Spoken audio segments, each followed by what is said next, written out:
아멘. 우리 성경보다 함께합니다. 오늘 말씀은 예레미야 애가 1장 1절부터 8절까지입니다. 예레미야 애가 1장 1절부터 8절까지 말씀 함께 교독하시겠습니다. 구약성경 1143페이지 정도 있습니다. 구약성경 1143페이지 정도의 예레미야 애가 1장 1절부터 8절입니다.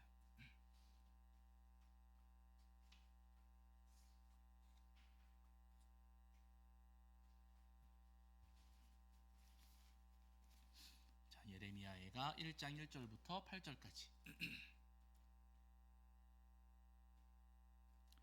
자, 우리 찾으신 줄 알고 한 목소리로 함께 합독하시겠습니다. 함께합니다.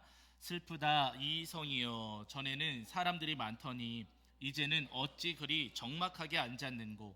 전에는 열국 중에 크던 자가 이제는 과부같이 되었고, 전에는 열방 중에 공주였던 자가 이제는 강제 노동을 하는 자가 되었도다. 밤에는 슬피우니 눈물이 뺨에 흐르며 사랑하던 자들 중에 그에게 위로하는 자가 없고 친구들도 다 배반하여 원수들이 되었도다. 유다는 환난과 많은 고난 가운데에 사로잡혀 갔도다. 그가 열국 가운데에 거주하면서 쉴 곳을 얻지 못하며 그를 핍박하는 모든 자들이 궁지에서 그를 뒤따라 잡았도다. 시온의 도로들이 슬퍼하며 절기를 지키려 나아가는 사람이 없음이로다. 모든 성문들이 적막하며 제사장들이 탄식하며 처녀들이 근심하며 시온도 곤고를 받았도다. 그의 대적들이 머리가 되고 그의 원수들이 형통함은 그의 죄가 많음으로 여호와께서 그를 곤고하게 하셨음이라.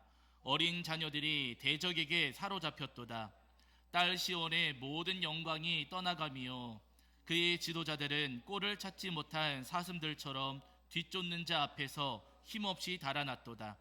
예루살렘이 환난과 유리하는 고통을 당하는 날에 옛날의 모든 즐거움을 기억하였으며 그의 백성이 대적의 손에 넘어졌으나 그를 돕는 자가 없었고 대적들은 그의 멸망을 비웃는도다. 예루살렘이 크게 범죄함으로 조속거리가 되었으니 전에 그에게 영광을 돌리던 모든 사람이 그의 벗었음을 보고 그의 업신여김이여 그는 탄식하며 물러가는도다. 아멘. 우리 자리에 앉으시겠습니다. 여러분 한 주간 평안하셨죠? 네, 오늘도 우리 하나님 앞에 나와 예배하는 저와 여러분이 우리 주님께서 주시는 은혜와 사랑이 가득하기를 간절히 소원합니다. 오늘은 예레미야 애가 1장 말씀을 통해서 우리에게 주시는 은혜를 함께 나누려고 하는데요. 여러분이 예레미야 애가는 오늘 본문을 함께 봉독하셔서 아시겠지만 슬프다라는 말로 시작을 합니다. 1장 1절에서 시작하면서부터 슬프다라고 이야기하고 또 2장 1절, 4장 1절에서도 보시면은 거기서도 동일하게 예레미야가 슬프다라고 이야기를 합니다. 여러분 이 예레미야 애가는요, 예레미야가 아프고 슬픈 마음으로 전한 하나님의 말씀, 또 아프고 슬픈 마음으로 고백한 하나님 앞에 노래하며 고백한 애가의 말씀이다. 우리가 이렇게 정리를 하고 있어요. 이 예레미야 애가의 말씀을 보시면은 예레미야가 끊임없이 슬퍼하고 계속해서 아파하면서 고통스러워하는데요. 도대체 예레미야가 왜 이렇게까지 아파하고 왜 이렇게까지 슬퍼하는가? 이유가 있습니다. 오늘 본문에 보시면은요, 예루살렘 성전이 무너져 버렸어요. 여러분 예루살렘 성전은 어떤 곳이냐면요, 하나님께서 임재하시고 하나님께서 이스라엘 백성들을 만나주시던 장소였습니다. 여러분 하나님께서 임재하시는 그 장소가 무너질 이유가 있습니까? 없습니까? 하나님께서 임재하시는 장소가 무너질 수 있어요? 없어요? 무너질 수 없어요. 이스라엘 백성들이 생각할 때 하나님께서 거하시는 예루살렘 성전은 절대로 무너지지 않는다, 이런 생각들을 가지고 있었거든요. 그런데 하나님께서 거하셨던 그 예루살렘 성전이 무너져 버렸습니다. 처참하게 짓밟히고 유린을 당했어요. 그냥 무너지는 것 아니고요. 여러분 열왕기상하 역대기 말씀 우리 성도님들이 기억하시겠지만은 예루살렘 성전이 무너질 때 그 성전 안에 있었던 예배를 드릴 때 사용했었던 기물들이 있었거든요. 잔 같은 거, 접시 같은 것들 기물들이 많이 있었는데 그 성전 안에 있었던 모든 기물들을 다 수탈당했어요. 빼앗겼습니다. 물론 그 이전에도 수탈당하는 역사가 있었지만은요, 예루살렘 성전이 무너지면서 그 속에 있었던, 가지고 있었던 모든 기물들을 전부 다 수탈을 당했고, 그리고 솔로몬이 예루살렘 성전을 지을 때 성전을 아름답게 장식한다고 그 성전 벽면에다가 금박을 입혔어요. 금붙이로 막 아름답게 치장을 했습니다. 근데 성전이 무너지는 그 과정 속에서 성전을 입혀두었던 금붙이들 전부 다 벗겨졌어요. 다 벗겨서 전부 다 가져가 버렸습니다. 그리고 나서는 그 이방인들이 와가지고 성전을 무너뜨리고 짓밟아 버렸다는 거예요. 그렇게 성전을 짓밟으면서 이스라엘 백성들, 유다 백성들, 많은 사람들을 포로로 끌고 갔고, 그 중에는 왕들도 섞여 있었습니다. 바벨론의 포로로 끌려간 그 사람들 가운데에는요, 이스라엘 남유다의 왕들도 섞여 있었어요. 그 왕 가운데 여러분, 시드기야라고 하는 왕은요, 예루살렘 성전이 막 무너지던 그 당시에 자기 혼자 살겠다고 밤중에 도망쳤거든요. 도망쳐서 막 가다가 바벨론 군인들한테 붙잡혀가지고 끌려옵니다. 자기가 묶여있는 그 상태에서 자기의 아들들이 처형당하는 장면을 자기 눈으로 목격을 하고, 그러고 나서는 이 바벨론 사람들이 시드기야의 눈을 뽑아가지고 그 비참한 모습으로 바벨론의 포로로 끌고 가는 일들이 있었어요. 여러분, 이 성경 역사들을 가만히 보시면은요, 이 예루살렘 성전이 무너지던 이 당시에 이 상황이 얼마나 비참하고 얼마나 처참한 일이었는지를 저희가 확인해 볼 수가 있습니다. 그 모든 현장을 전부 다 목격한 사람, 그리고 폐허가 된 그 성전을 바라보았던 사람이 누구냐면요, 예레미야 예언자였어요. 이 예레미야는 성전이 그렇게 수탈당하고 그 금박이 다 벗겨지고 포로로 끌려가고 무너지고 짓밟히는 그 모든 과정들을 예레미야는 전부 다 목격을 했습니다. 그러니까 그 상황을 바라보면서 예레미야의 마음이 비통할 수밖에 없었던 거예요. 그렇게 수탈당하고 그 성전 그 벽이 뜯겨지고 빼앗기고 찢겨지고 그렇게 포로로 끌려가고 하는 장면들을 바라보면서 예레미야는 눈물을 흘릴 수밖에 없었고, 그 찢어지는 가슴으로 통곡하며 전한 하나님의 말씀, 또 통곡하며 하나님 앞에 고백했던 말씀들이 예레미야 애가의 말씀입니다. 근데 여러분, 이 예레미야 애가에서 예레미야의 통곡 가운데 우리가 깊이 새겨야 될 부분이 한 곳이 있어요. 어디냐면 여러분, 예레미야 애가 1장 18절부터 20절입니다. 예레미야 애가 1장 18절부터 20절.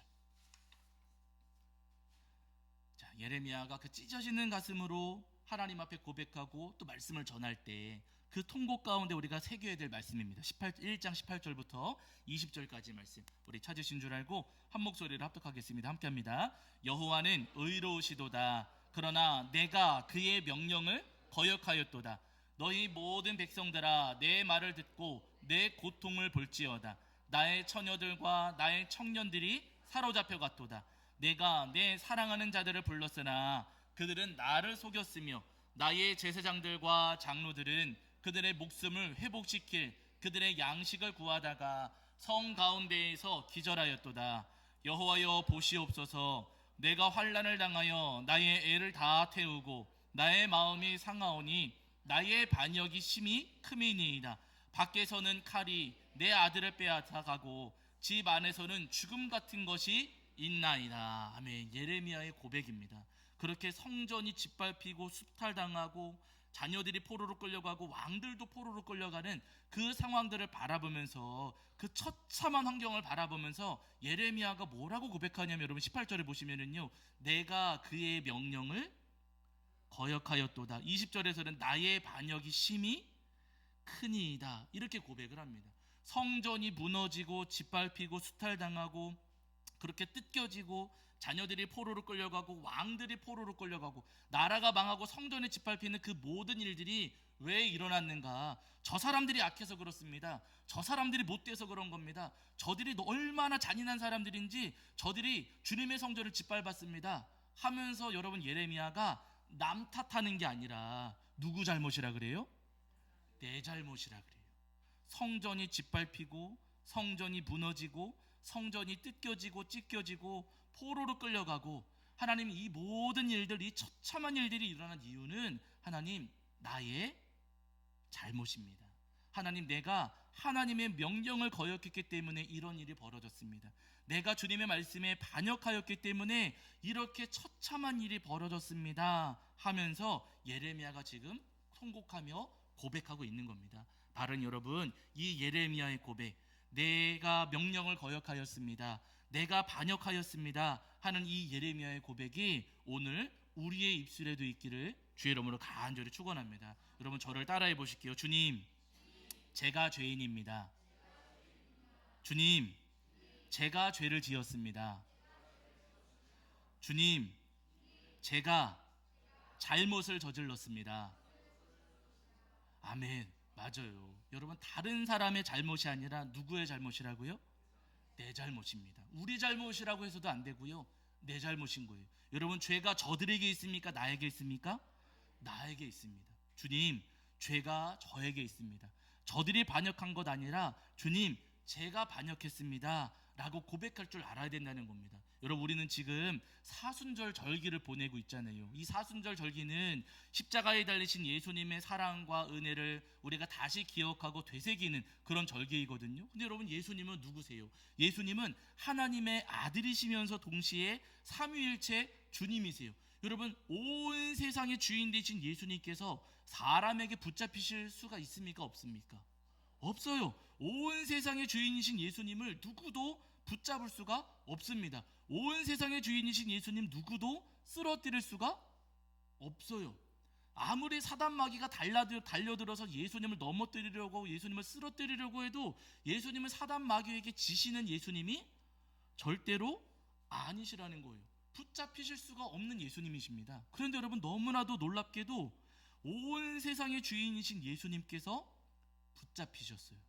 꼭 죄인이 붙잡히는 것처럼 예수님께서 그렇게 붙잡히셨습니다. 예수님께서 아무런 잘못이 없었음에도 불구하고 예수님께서 붙잡히셨어요. 여러분, 예수님께서 붙잡히시던 그 장면을 머릿속으로 가만히 떠올려 보세요. 그 겟세마네 동산에서 그 가룟 유다가 군인들을 이끌고 예수님 붙잡으러 왔을 때 예수님과 함께 있었던 제자들이 예수님을 보호하려고, 지키려고 제자들이 나섰습니다. 베드로 같은 경우는 칼 휘두르면서 예수님을 지키고 보호하려고 했었어요. 그런데 여러분, 너무 놀랍게도 예수님께서 와, 제자들이 지켜주니까 나는 도망가야지 하고 도망가셨습니까? 오히려 앞으로 나서셨습니까? 앞으로 나서셨어요. 예수님을 지키고 보호하려는 제자들을 뒤로 오히려 물리시고 예수님께서 앞으로 나오시면서 너희가 찾는 그 사람이 나다 라고 하시면서 예수님께서 순순히 붙잡혀 가셨다는 거예요.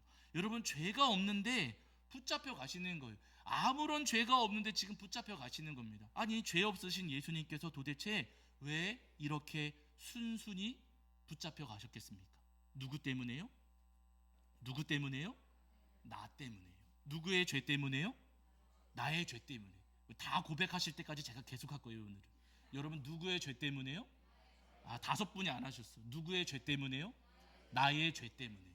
예수님 붙잡혀 가실 이유가 전혀 없으십니다. 그럼에도 불구하고 예수님께서는 나의 죄 때문에, 나의 잘못 때문에 나를 대신하여 예수님께서 붙잡혀 가셨다는 거예요. 붙잡혀 가신 예수님께서 군인들에게 묶이신 다음에 끌려가셨습니다.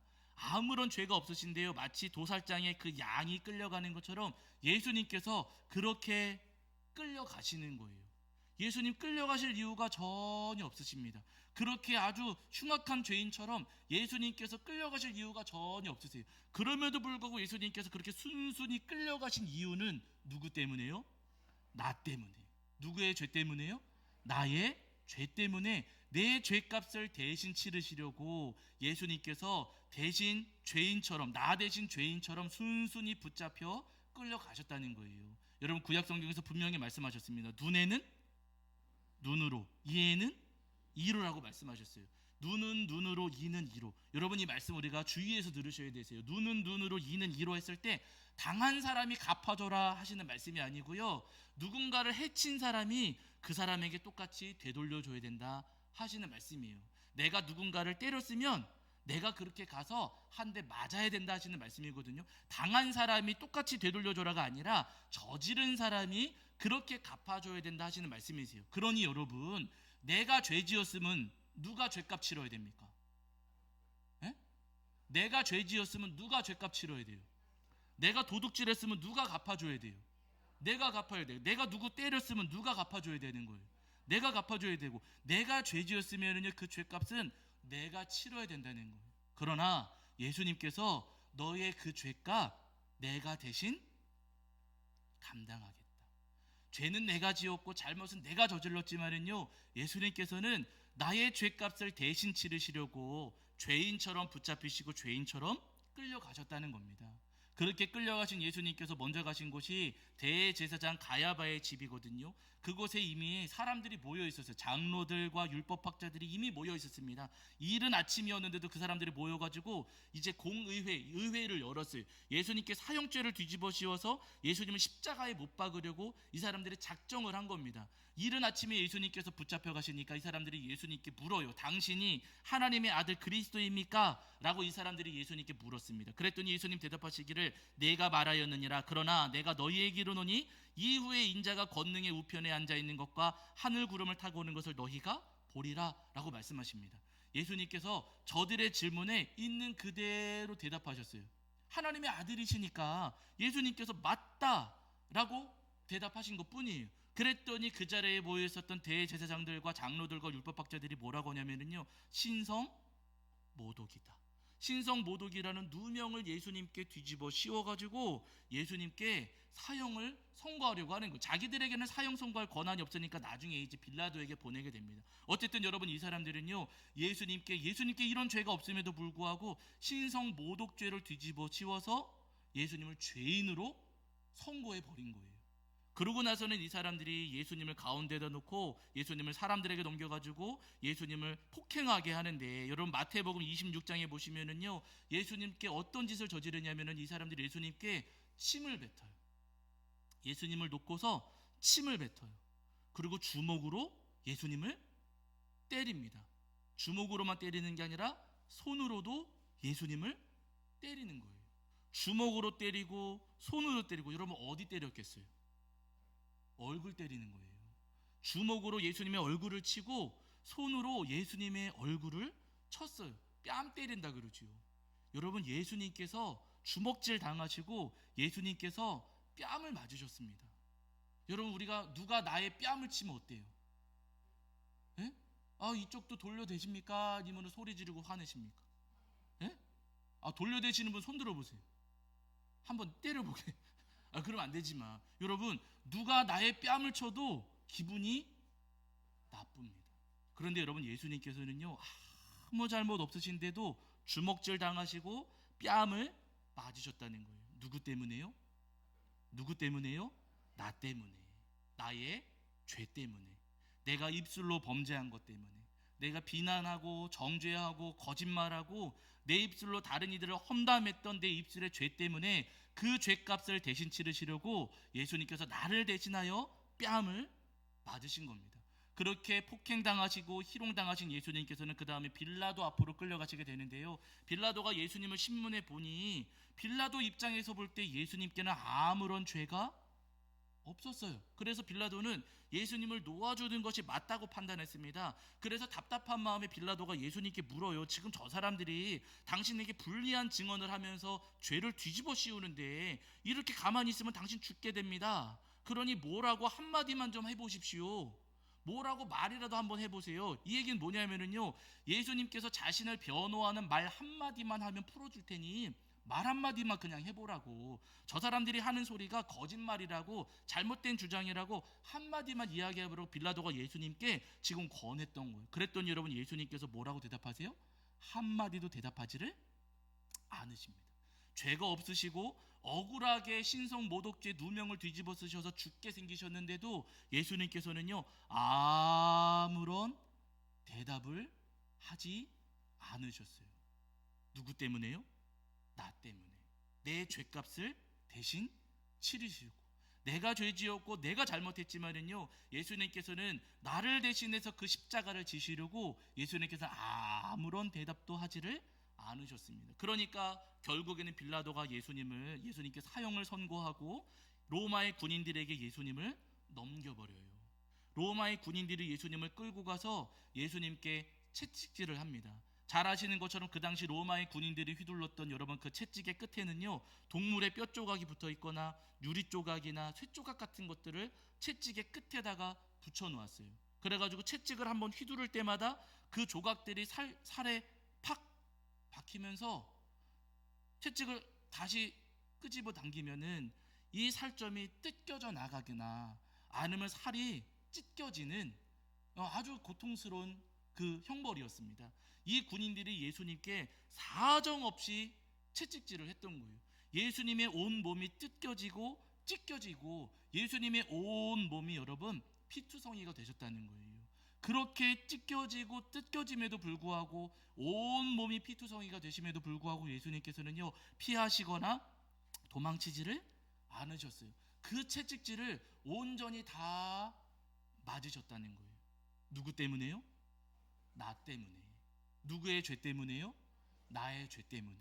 내가 남에게 상처 주고, 내가 다른 사람의 가슴을 후벼 파고, 내가 다른 이들에게 씻을 수 없는 상처를 입히고, 다른 이들에게 그 피눈물을 흘리는, 다른 이들을 피눈물을 흘리게 만드는 그 죄를 지었기 때문에 그 죄값을 대신 치르시려고 예수님께서 나를 대신하여 그 험한 채찍질을 다 당하셨다는 겁니다.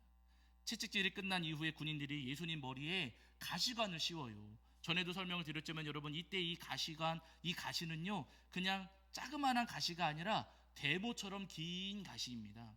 못 대음으로 쓸 수 있을 정도로, 모처럼 쓸 수 있을 정도로 모처럼 긴 가시입니다. 이런 가시들로 엮은 가시관을 예수님 머리 위에다가 씌웠어요. 그냥 살짝 얹어둔 것 아니고요, 올려놓고서는 콱 눌렀겠죠. 예수님 머리에 가시가 막 박히면서 그 머리에서 피가 분명히 줄줄줄 흘러내렸으리라 생각이 됩니다. 예수님 아무 잘못도 없으신데요, 그 머리에 가시관을 쓰셨습니다. 아니, 왕의 왕관을 쓰셔도 모자르신 예수님이신데 그 머리에 가시관을 쓰시고 예수님께서 피 흘리셨어요. 왜요? 누구 때문에요? 나 때문에. 누구의 죄 때문에요? 나의 죄 때문에. 내가 교만하게 살고, 내가 주인인 줄 알고, 내가 왕처럼 살아가면서 내가 이 땅을 호령하며 살아가려고 했었던 나의 오만함과 교만함 때문에 주님께서 그 죄값을 나 대신 치르시려고 머리에 가시관을 쓰셨던 겁니다. 그 뒤에 예수님께서 희롱을 당하시는데 이 로마의 군인들이 예수님께 낡은 홍포를 입히고서는 예수님을 조롱하고 희롱합니다. 예수님께서, 온 세상의 왕이신 예수님께서 죄인들에게 지금 조롱당하고 희롱당하시는 거예요. 여러분, 예수님께서 그렇게 놀림거리가 되시고 조롱당하시고 희롱당하신 이유가 뭐예요? 누구 때문에요? 나 때문에. 또 대답이 줄어드셨어요. 누구 때문에요? 나 때문에. 누구의 죄 때문에요? 나의 죄 때문에. 내가 다른 이들을 우습게 여기고, 다른 이들을 무시하고, 다른 이들을 하찮게 여기고, 다른 이들을 가볍게 여겼던 그 죄 때문에, 그 죄값을 예수님께서 대신 치르시려고 나를 대신하여 조롱당하시고 희롱당하신 겁니다. 그 뒤에 예수님께서 골고다의 언덕을 오르시고 손과 발에 못 박히시게 되는데, 여러분, 예수님께서 못 박히시는 장면을 가만히 한번 상상을 해보세요. 손에 대못이 박히는 겁니다. 이 손에 못을, 큰 못을 놓고서 망치질을 해가지고 예수님 손에 못을 박는 거예요. 여러분, 그 망치질 한번 할 때마다 그 고통이 얼마나 컸겠느냐고요. 망치질 한번 내려칠 때마다 아마 온몸에 전기가 흐르는 것처럼 엄청난 고통이 예수님께 있었을 겁니다.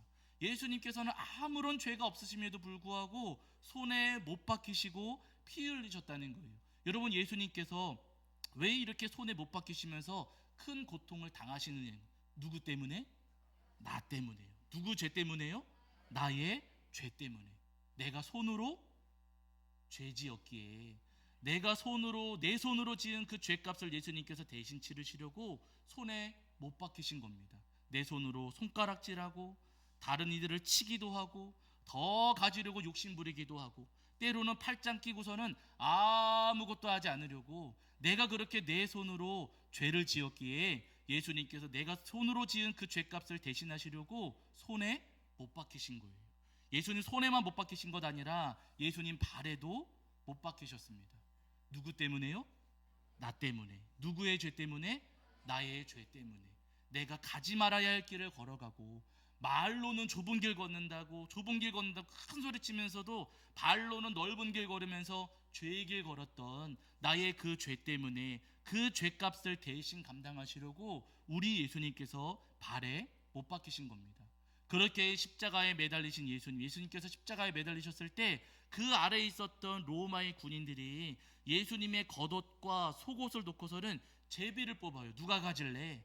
하면서 예수님의 겉옷과 속옷을 제비 뽑아서 자기들끼리 다 나눠 가졌습니다. 그 이야기는 뭐냐면요, 지금 십자가에 달리신 예수님께서는 옷을 다 벗고 계시다는 거예요. 알몸으로 예수님께서 지금 십자가에 매달려 계시는 겁니다. 여러분, 알몸으로 십자가에 매달리신 예수님 얼마나 수치스럽고 얼마나 모욕스러워요. 자기 의지도 아니고 예수님께서 그렇게 알몸으로 십자가에 매달려 계실 때 얼마나 수치스럽고 얼마나 모욕스럽습니까? 그러나 여러분, 예수님께서 그 수치와 모욕을 다 당하셨다는 거예요. 누구 때문에요? 나 때문에. 누구의 죄 때문에? 나의 죄 때문에. 내가 다른 이들의 부끄러움을 들춰내고, 다른 사람들의 허물을 들춰내고, 다른 이들에게 수치를 안기고, 다른 이들을 모욕했었던 그 나의 죄값을 예수님께서 대신 감당하시고 대신 치르시려고 예수님께서 나를 대신하여 십자가에서 모욕과 수치를 당하신 겁니다. 여러분, 우리 예수님은요, 나의 죄 때문에 붙잡히셨고, 나의 죄 때문에 고초당하셨고, 나의 죄 때문에 뺨 맞으시고 채찍질 당하셨고, 나의 죄 때문에 가시관 쓰시고 손과 발에 못 박히시고, 나의 죄 때문에 예수님은 수치당하시고 모욕을 당하신 거예요. 그렇게 하심으로 나를 의롭게 하시려고 바울 사도가 여러분 고린도후서에서 고백하거든요. 제가 읽어드릴게요. 고린도후서 5장 21절에서 하나님이 죄를 알지도 못하신 이를 우리를 대신하여 죄를 삼으신 것은 우리로 하여금 그 안에서 하나님의 의가 되게 하려 하심이라, 이렇게 말씀하고 있습니다. 여러분, 예수님께서는 아무런 죄가 없으심에도 불구하고 그 십자가의 고난과 고초와 고통을 당하신 것은 나 때문에, 나를, 죄 많은 나를 깨끗하게 하시고 나를 다시 하나님 앞에 의로운 백성으로 거듭나게 하시려고 우리 예수님께서 나를 대신하여 십자가의 고난과 고초와 고통을 당하셨다는 겁니다. 바라는 여러분, 이 사순절, 이 절기를 보내시면서 나를 위해 십자가 지신 예수님의 그 사랑, 그 은혜가 얼마나 큰 사랑인가 다시 한번 마음에 새기시고, 예수님이 계셔야지만 제가 깨끗해질 수 있습니다. 예수님의 십자가 아니고서는 제가 의로워질 수 없습니다. 예수님의 십자가가 저를 구원합니다. 믿음으로 고백하실 수 있는 저와 여러분이 되기를 주의 이름으로 간절히 축원합니다. 예수님께서 십자가에 달리셨을 때 그 양쪽에 여러분 2명의 강도가 함께 십자가에 매달렸잖아요. 예수님께서 가운데 계시고 그 양쪽에 2명의 강도가 있었어요. 한편의 강도가 죽어가면서 예수님께 이야기를 합니다. 당신 하나님의 아들이라고 하면서 왜 그러고 있느냐, 뭐라도 한번 해봐라 라고 하면서 한쪽에 있었던 강도가 예수님을 조롱하며 비아냥거리는 거예요. 평생 죄짓고 살아오다가 죽어가는 그 순간까지도 자기 입으로 죄를 짓습니다. 손 못 박혀 있고 발도 못 박혀 있으니까 살아있는 건 뭐예요? 입이에요. 그러니까 살아있는 그 입으로 마지막까지 이 사람이 죄 지어요. 누구처럼요? 나처럼. 마지막까지 이 사람은 죄를 짓는 거예요. 당신 뭐라도 해보라고 하면서 예수님을 조롱하고 희롱하는 거예요. 그런데 여러분, 너무 놀랍게도 그 반대편에 있었던 강도는요 달랐다는 거예요. 이 반대편에 있었던 강도가 뭐라고 하냐면요, 우리는 우리가 행한 일 때문에 보응을 받는 것이다. 우리는 그동안 죄 짓고 살아왔으니, 강도짓하고 살아왔으니 우리는 그 죄값을 치르는 것뿐이다. 그런데 이분은 아니다. 너 이분한테 지금 뭐라고 하면서 자꾸 조롱하는데 이분은 옳은 일밖에 한 것이 없다. 그런데도 이분은 여기 십자가에 달려 계시다 라고 하면서 반대편 강도가 예수님을 희롱할 때 그 사람 그러지 말라고, 우리는 우리 죄값을 감당하고 있는 것이고 이분에게는 죄가 없다라고 하면서 예수님을 변호합니다. 이 고백에서 여러분 너무나도 놀라운 것은요, 이 강도가 고백할 때 우리는 우리가 행한 일에 상당한 보응을 받는 것이니 이에 당연하거니와, 이 반대편에 있었던 강도는 자기가 죄 지은 것을 알았어요, 몰랐어요? 알았어요. 한쪽 강도, 예수님을 조롱한 강도는 자기 죄를 몰랐지만 그 반대편 예수님을 변호했던 이 강도는요 자기가 죄 지은 것을 알았어요. 마지막 순간이지만 이 강도는요, 나는 상당한 보응을 받는다, 내가 죄지어서 여기 매달려 있다, 맞아 나 죄지었어 하는 것을 이 강도는 알고 스스로 인정했다는 거예요. 그러면서 이 강도가 예수님께 고백합니다. 예수님, 당신의 나라에 임하실 때 나를 기억하소서. 예수님 나라에 임하실 때 저를 기억해 주세요. 자기 죄를 인정하면서 예수님, 저 부끄럽지만 저도 좀 기억해 주세요. 저도 좀 생각해 주세요 하면서 이 마지막 순간의 강도가 예수님께 기도하고 예수님께 고백했습니다. 그랬더니 예수님께서 이 강도에게 뭐라고 말씀하시냐면요, 내가 진실로 내게 이르노니 오늘 내가 나와 함께 어디에 있으리라? 낙원에 있으리라. 그 강도에게 예수님 말씀하시기를 오늘 너는 나와 함께 낙원에 있을 것이다 라고 말씀해 주셨습니다. 평생 죄짓고 살았지만은요, 십자가에 달릴 정도로 흉악한 죄를 저질렀던 그런 사람이었지만 그가 자신의 죄를 인정하고 예수님께 매달렸을 때 주님께서는 그 죄를 용서하시고 그를 구원해 주셨습니다. 여러분, 우리도 마찬가지입니다. 내가 내 죄를 깨닫고 인정하면 주님은 반드시 우리를 용서하시고 우리를 구원해 주십니다. 예수님께서 내 죄를 때문에, 내가 죄 지은 것 때문에 예수님께서 십자가 지셨고 나를 살리시려고 우리 예수님께서 나를 대신하여 십자가 지셨다는 그 사실을 우리가 믿고 고백할 때 주님께서 우리를 죄와 사망에서 건져 주십니다. 바로 여러분, 우리를 용서하시고 구원하실 주님의 그 은혜를 소망하시면서 우리의 죄와 허물을 진심으로 회개하며 엎드리시는 저와 여러분이 되기를 주의 이름으로 간절히 축원합니다. 아멘. 우리 시간 찬송하시면서 잠깐 기도하시고 봉헌하실 텐데 우리 보혈을 지나 함께 찬송하시면서 함께 기도하겠습니다.